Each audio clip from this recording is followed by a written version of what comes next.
El agua es el hilo que conecta todas las historias de hoy, de ciudades a ecosistemas, de amenazas invisibles a soluciones basadas en la naturaleza. Exploramos cómo proteger este recurso vital y por qué aún estamos a tiempo.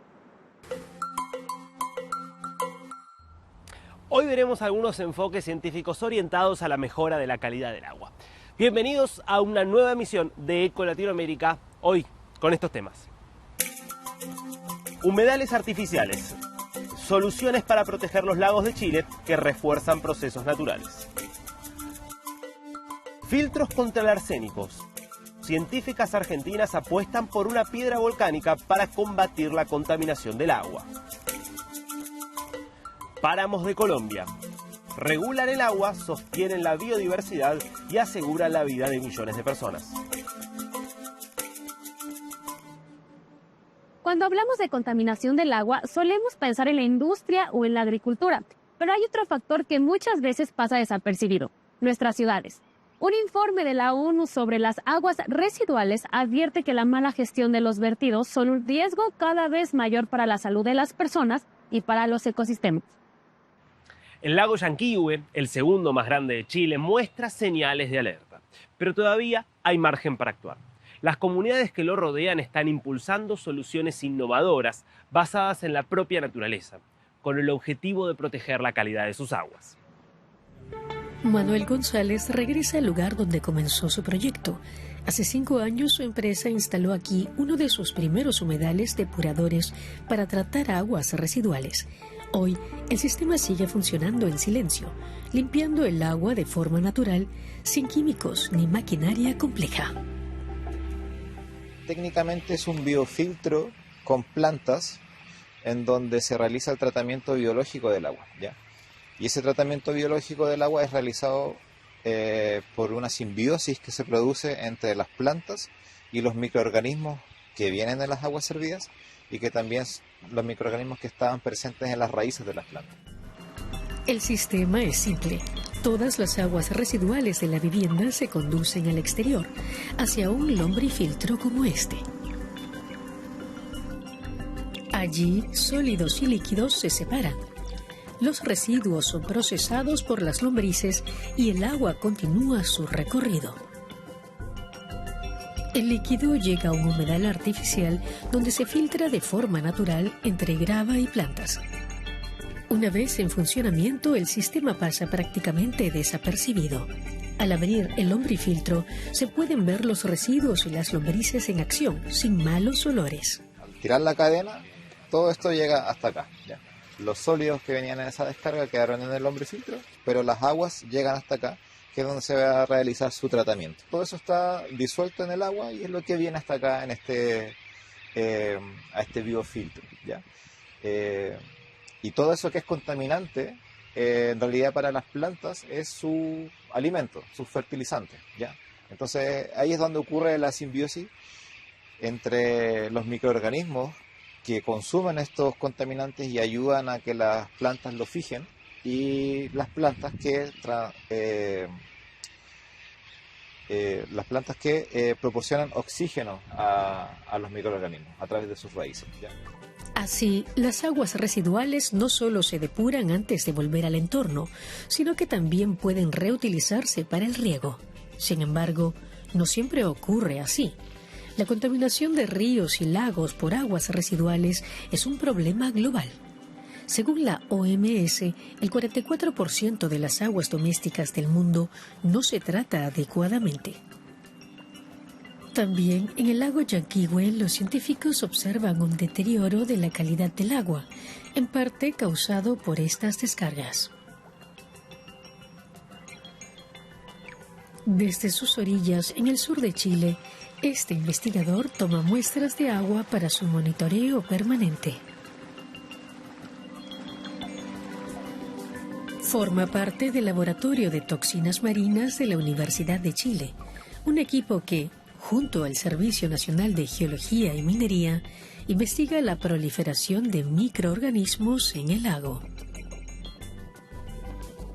El objetivo es determinar qué comunidad de microalgas florecen o crecen de manera abundante bajo ciertas condiciones físico-químicas del agua.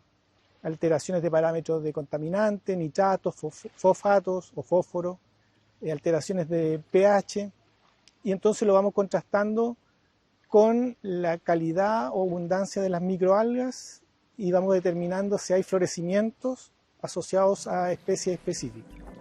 Primero toma muestras del agua en 30 puntos del lago, que lleva al laboratorio para analizarlas con detalle.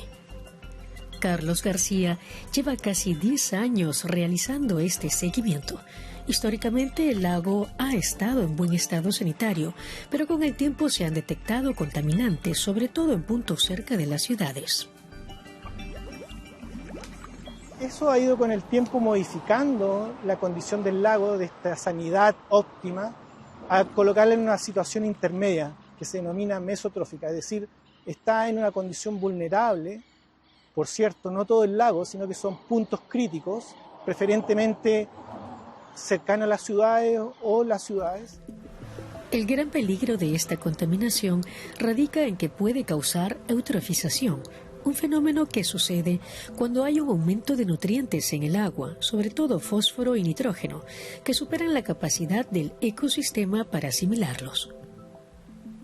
Así, plantas, algas y otros organismos crecen de forma desmedida, generando un desequilibrio en el agua. El impacto va más allá del ecosistema. Cuando las personas interactúan en el agua, siempre toman agua, siempre consumen agua. En este caso, cuando hay floraciones, entonces, si está presente esta toxina, podría producir un cuadro hepatotóxico que lamentablemente, desde el punto de vista científico, los cuadros de reversión de eso son muy pocos. Es decir, la respuesta es la muerte de la persona, lamentablemente. Y desde el punto de vista de la neurotoxicidad, lo que produce son parálisis respiratoria, lo que también es un cuadro que debe tener una respuesta inmediata desde la contención. Entonces, revertir eso es muy complejo desde el punto de vista de la salud y por eso son tan importantes determinar primero por qué ocurren los florecimientos y cuál es el impacto en la salud pública para evitar este daño mayor. Las fuentes de contaminación son diversas. Una de ellas son los centros de cría de salmón, donde millones de peces se cultivan directamente en el lago. Estos generan contaminación por los sedimentos del pienso, los residuos de medicamento y los restos de animales muertos que se acumulan en el fondo. Por esta razón, desde la municipalidad, el alcalde de Frutillar pide el traslado de las granjas salmoneras fuera del lago. Hoy día no estamos pidiendo que estas pesqueras se vayan de las comunas, sino que se trasladen a la costa, ¿cierto? Que estén en tierra firme y que incluso puedan tomar agua del lago, pero que obviamente ahí hay que hacer una filtración férrea, que las aguas se devuelvan en buenas condiciones. Eso es lo que se estima y se necesita. También la agricultura intensiva de la zona contamina el lago. La escorrentía agrícola arrastra fósforo y nitrógeno hacia los cuerpos de agua, acelerando su deterioro. Pero no son los únicos responsables. La expansión urbana también impacta el ecosistema. La creciente parcelación del territorio ha provocado la destrucción de bosques y humedales, alterando el equilibrio natural. A eso se suma un problema clave: las aguas residuales. En muchos sectores, las conexiones domiciliarias al alcantarillado no están regularizadas, por lo que los desechos van directamente al lago. Además, las fosas sépticas colapsan o presentan filtraciones, permitiendo que los desechos humanos se filtren por las napas subterráneas hasta las aguas del Llanquihue. Desde el municipio, la prioridad está en prevenir antes que sancionar. Fiscalización de las viviendas que están sin conexión en este minuto a la empresa sanitaria y que podamos orientar, más que multar, orientar y ayudar para que estas casas, una vez que tengamos también desde la sanitaria el actualizado, ir y conversar con las personas para que se puedan conectar y no puedan generar una posible contaminación hacia el lago Llanquihue. Y por supuesto, lo cuarto muy relacionado es las parcelas aledañas, que también puedan tener un sistema más perfeccionado. Una tecnología similar a los humedales depuradores. Este sistema, basado en la naturaleza, ya ha convencido al alcalde y a su municipio, el primero del lago Llanquihue, en poner en marcha un proyecto piloto junto a la empresa Humedal Chile. En una zona donde afluentes urbanos desembocan en el lago, se instaló un humedal artificial para filtrar contaminantes antes de que lleguen al agua. Otras comunidades de la cuenca ya evalúan replicar esta solución. Aquí en el lago, y gracias a un seguimiento prolongado, se detectó el problema de la contaminación y se tomaron medidas de forma oportuna hasta hoy. Y con esto, se espera que el lago Llanquihue pueda convertirse en un laboratorio de soluciones para un desafío ambiental de alcance mundial. La contaminación por arsénico en aguas subterráneas tiene un origen natural que afecta a numerosas regiones rurales y periurbanas del mundo, ya que su consumo prolongado es altamente tóxico para la salud humana. En la Universidad de Buenos Aires, un grupo de científicas trabaja en el desarrollo de un absorbente mineral capaz de eliminarlo del agua. Se estima que 17 millones de personas en Argentina podrían estar expuestas al arsénico presente en el agua. Pero, ¿y si una piedra volcánica pudiera ser la clave para cambiar esa realidad? En este laboratorio de la Universidad de Buenos Aires y del Consejo Nacional de Investigaciones Científicas y Técnicas, CONICET, un equipo de científicas logró un desarrollo con un mineral que podría cambiar la salud pública. El problema del arsénico es natural, se encuentra en minerales que están sepultados a muchos metros de profundidad y cuando se capta el agua de pozo se enriquece en arsénico, que es tóxico para la salud. Como parte de un proyecto de extensión universitaria en 2011, Alcira y un equipo interdisciplinario comenzaron a estudiar la calidad del agua en barrios del Gran Buenos Aires y posteriormente de zonas rurales. Así llegaron a la provincia del Chaco, un lugar que expresa la misma realidad de otras regiones del país. En las muestras de agua de Chaco encontramos que aproximadamente el 90% no son potables. Uno de los problemas es el arsénico, pero también hay otros problemas como la presencia de bacterias. Micaela Cruz es estudiante de licenciatura en Ciencias Químicas y parte del grupo que trabajó en el territorio. ¿El arsénico podía estar solo o el arsénico podía estar quizás en un lugar donde fumigaban, acompañado de residuos de agrotóxicos, de pesticidas, de herbicidas? En muchos pueblos rurales la única fuente de agua para abastecerse es la de pozo y eso conlleva que el consumo de agua contaminada con arsénico afecte la salud. Con esas muestras comenzaron los trabajos de análisis y de representación en los laboratorios de Ciudad Universitaria. Paula Rossi, becaria doctoral del CONICET, explica el procedimiento. Para remediar el agua, nosotros vamos a utilizar la zeolita. La zeolita es esta roca que vemos acá, que una vez que la pulverizamos queda de esta forma. Pero también podemos utilizar zeolita tratada. En este caso tenemos zeolita tratada con hierro, de ahí es el color rojo que toma. A estas muestras de agua voy a adicionar por un lado a mi muestra de agua con arsénico y por otro lado voy a adicionar a mi muestra de agua con glifosato. Entonces se agitan las dos para favorecer la absorción en la superficie de la zeolita y se lo deja por 30 minutos para que la absorción ocurra. ¿Pero qué es exactamente el agente remediador utilizado? ¿Dónde se lo encuentra? María Paz González, licenciada en Ciencias Geológicas y docente de la UBA, pone bajo la lupa la naturaleza de estas rocas. Son rocas que en verdad están formadas por un mineral que es la zeolita. Las zeolitas no son rocas, sino que son minerales que forman las rocas. Son minerales que se asocian a ambientes volcánicos. Algo que tienen en común todas las zeolitas es la presencia a escala microscópica de un montón de poros y canales, que es lo que permite que circulen fluidos, como puede ser el agua contaminada. La minería asociada a estos yacimientos es de muy bajo impacto, no requiere grandes consumos de agua ni tratamientos posteriores. Medimos cosas en el territorio y otras en el laboratorio acá en Buenos Aires y las pruebas que hacemos de eficacia han demostrado que la remediación para los niveles que tienen allá en Chaco es total. Si bien el arsénico y otros contaminantes como el glifosato quedan atrapados en el filtro mineral, pero no desaparecen, Este desarrollo permite retirarlos de los cursos o reservorios de agua para consumo humano y disponerlos en lugares seguros.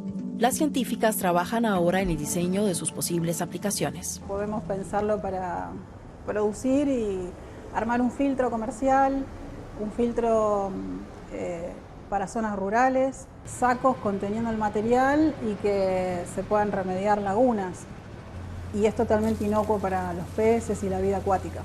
Es una sustancia o un mineral que no es tóxico, que además es barato y que podría estar accesible, más disponible para más gente. Otra forma es colocar cartuchos. Uno hace ingresar por esos cartuchos al agua y sale una vez el agua purificada. Filtros domésticos, si están construidos con un material específico para la remediación de arsénico, pueden remover el arsénico del agua. Pero en general lo más común es que tengan carbón activado, que es una superficie absorbente muy general que no necesariamente remueve el arsénico. Tras comprobar su eficacia en la remediación de agua de pozo, el proyecto busca ahora financiamiento para desarrollar prototipos y realizar pruebas a mayor escala. Lo interesante sería obtener un financiamiento que ingrese a la universidad pública y que además pueda decidir dónde se aplican estos filtros. Que existan este tipo de políticas públicas es fundamental para después retribuir mucho a nuestra comunidad, a nuestra sociedad, de todo lo que fuimos recibiendo en todos estos años. El tipo de ciencia que hacemos, tratando de hacer desarrollo para las poblaciones que están postergadas, intenta disminuir la injusticia social que hay, ¿no? Un desafío que este equipo de científicas argentinas busca enfrentar mediante conocimiento y una roca mineral capaz de acercar el acceso a agua tratada de forma segura a millones de personas. Los páramos funcionan como esponjas naturales, capturan la humedad de la niebla y la lluvia y garantizan el suministro de agua a millones de personas en Colombia. Bogotá depende directamente de los páramos que la rodean. Paradójicamente, tras su paso por la ciudad, este recurso vital se convierte en agua residual y ya no vuelve al ciclo del aprovechamiento. Los frailejones son las estrellas de los páramos de Cundinamarca en el oriente de Bogotá. La vegetación de estos ecosistemas cumple una función vital: retener el agua y proteger el suelo en altitudes que superan los 4.000 metros sobre el nivel del mar. Colombia alberga cerca del 50% de los páramos de América Latina, un ecosistema único del norte de los Andes, como nos explica Michael Adams. Capturan hasta 4 veces más agua. Entonces, estas montañas aquí de Chingaza, tienen esta gran ventaja de capturar agua que sube, ¿no?, por las nubes de la Amazonía. Esto es agua destilada, ¿no?, de las nubes, es lo más limpio que puede ser. De esto empieza su recorrido hacia la ciudad. Para muchos de los 37 complejos de páramos colombianos, el desafío es detener la pérdida de vegetación. Hasta el 70% del agua potable que se consume en Colombia depende de los páramos.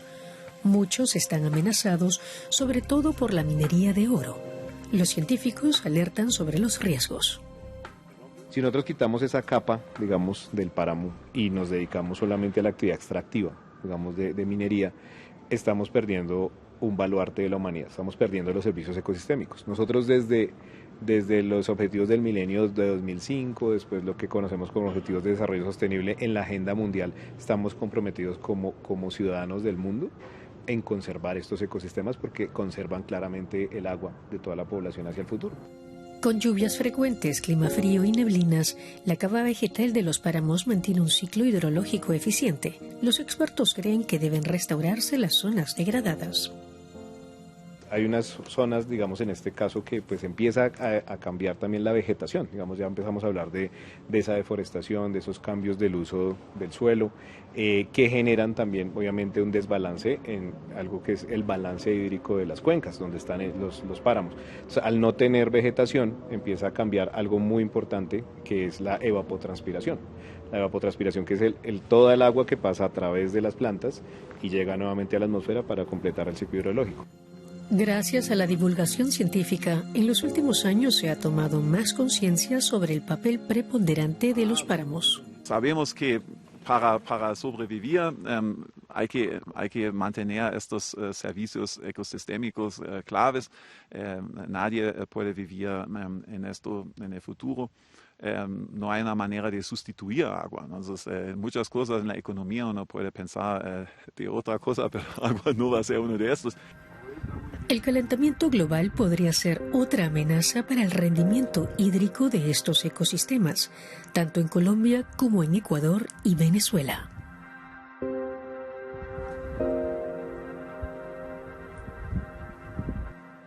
La contaminación del agua no siempre se ve a simple vista. A veces no es lo que se arroja en ella, sino lo que crece sobre su superficie, como el lirio acuático. Originario de América del Sur, es hoy una de las plantas más invasoras del planeta, capaz de cubrir lagos enteros y desequilibrar ecosistemas y comunidades del mundo. En el sur de la India, un estudiante convirtió esta amenaza ambiental en una oportunidad.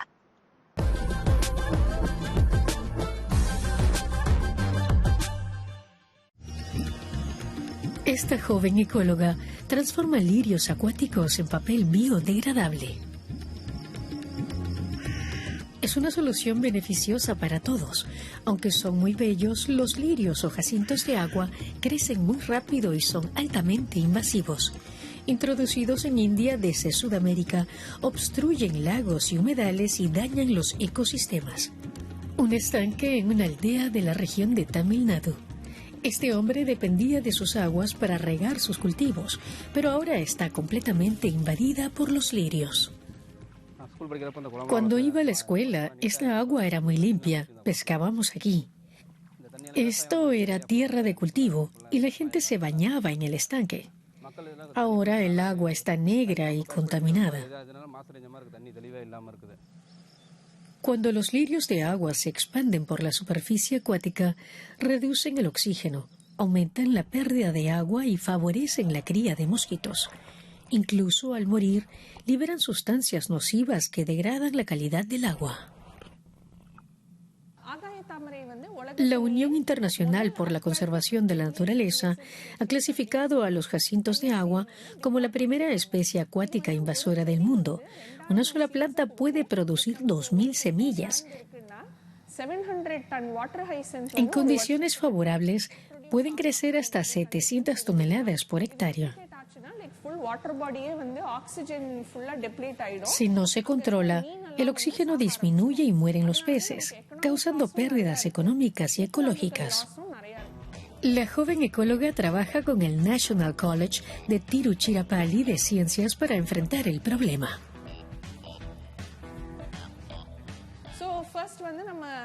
Primero, retiramos el lirio del agua.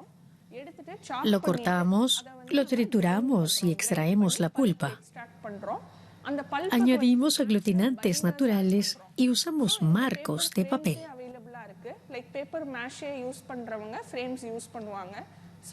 El marco se sumerge en la pulpa, se pasa a una tela y se deja secar. Es un proceso sencillo. El papel es totalmente biodegradable y sin químicos, hecho solo de plantas. Sushmita explica que un kilo de jacinto acuático produce 35 hojas tamaño A4. Estudiantes del National College aprenden el proceso paso a paso.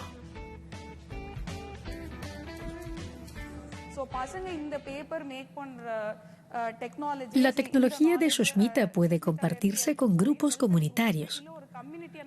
Pueden aprender a recolectar el lirio acuático, procesarlo y convertirlo en distintos materiales. Los estudiantes pueden transmitir este conocimiento a comunidades. y ayudar a la vez a generar ingresos. La investigación de Sushmita ha sido financiada en parte por el Ministerio Federal Alemán de Cooperación Económica y Desarrollo y espera apoyo de las autoridades indias. Con apoyo gubernamental, podríamos limpiar un lago y usar los lirios acuáticos recolectados para producir nuestros propios productos. Así se restaurarían los cuerpos de agua y volverían a ser accesibles. Sushmita espera que algún día todos los cuerpos de agua de India estén sanos. Con su idea, transforma una especie invasora dañina en un recurso útil. Esto ha sido todo. Nos despedimos por hoy con la esperanza de que este viaje haya despertado preguntas, ideas y miradas nuevas. Hasta la próxima, para seguir explorando cómo la naturaleza puede ser parte de la solución.